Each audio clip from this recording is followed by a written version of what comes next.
Yo, tú. Tú. Yo, bueno.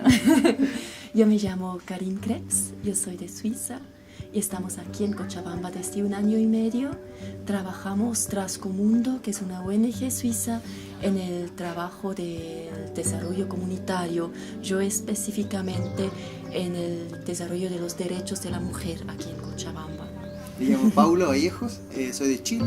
Yo trabajo apoyando a una fundación que es Fundación para el Reciclaje. Trabaja en el tema de sensibilización, en el tema de desarrollo de proyectos, en todo en el área de medio ambiente, y específicamente el tema de reciclaje.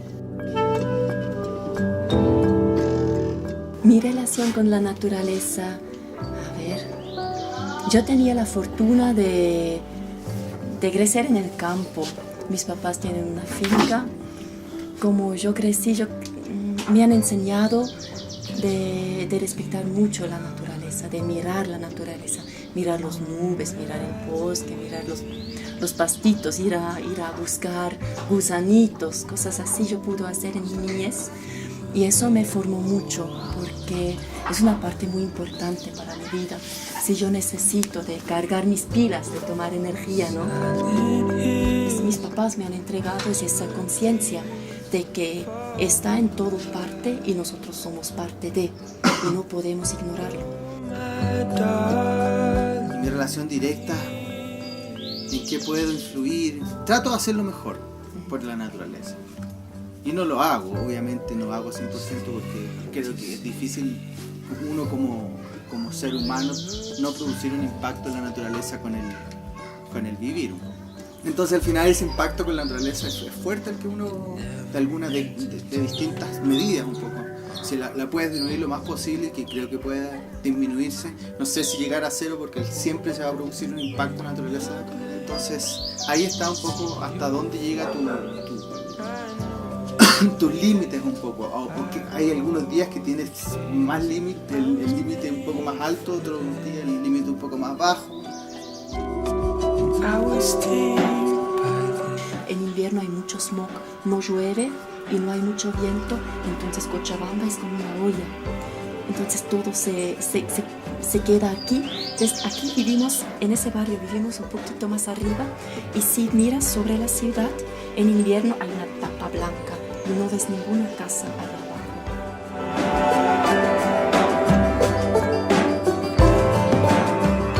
Justamente acá hay un periodo que llueve mucho y después viene un periodo muy seco. Entonces no logran hacer el equilibrio para poder tener agua en época seca entre octubre y noviembre. Siempre, están todos los días, están con este problema de llega agua, no hay agua, llueve, hay sequía. El tema es con qué rapidez se produce ese cambio de clima que va a afectar al ser humano como tal, a la persona. Entonces en ese sentido te das cuenta que personalmente te va afectando el día a día, porque el tema del día a día es hay agua, no hay agua. Y aquí hay barrios que les llega el agua una vez a la semana, aquí en la zona sur. Tal vez sí lo que tú cuentas es más en el nivel macro. A nivel micro lo que observamos aquí en la vida cotidiana puede ser, por ejemplo, yo veo en el trabajo hay mucha gente que emigra del campo a la ciudad, como en muchos lugares, que ahora es producto por la sequía, porque los campesinos en septiembre pasado no pudieron plantar porque no había agua, no ha llovido nada. Y hasta diciembre, que habrían tenido que poner las últimas semillas, nunca había agua, entonces no pudieron sembrar. Ahora está cayendo lluvia, bien bonito, pero ya estamos en marzo. Y en donde, sí, aquí llueve, arriba está nevando. Entonces eso provoca que tampoco pueden cosechar, no hay nada. Yo no sé cómo van a hacer con el tema de comida, porque lo más seguro que van a tener que bajar a la ciudad para venir a trabajar. Aquí la familia es un factor muy importante. Muchas cosas que en Suiza son institucionalizados, por ejemplo, el cuidado de los niños, el cuidado de ancianos. Nosotros en Suiza tenemos centros infantiles, tenemos casa de ancianos, aquí no, es tarea de la familia.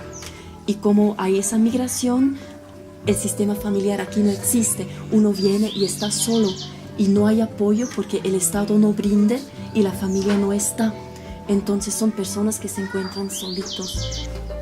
Y eso es un impacto muy fuerte que en primera instancia tal vez no tiene tanto que ver con el medio ambiente, pero sí tiene que ver, porque tienen que emigrar, porque en el campo ya no da para poder vivir.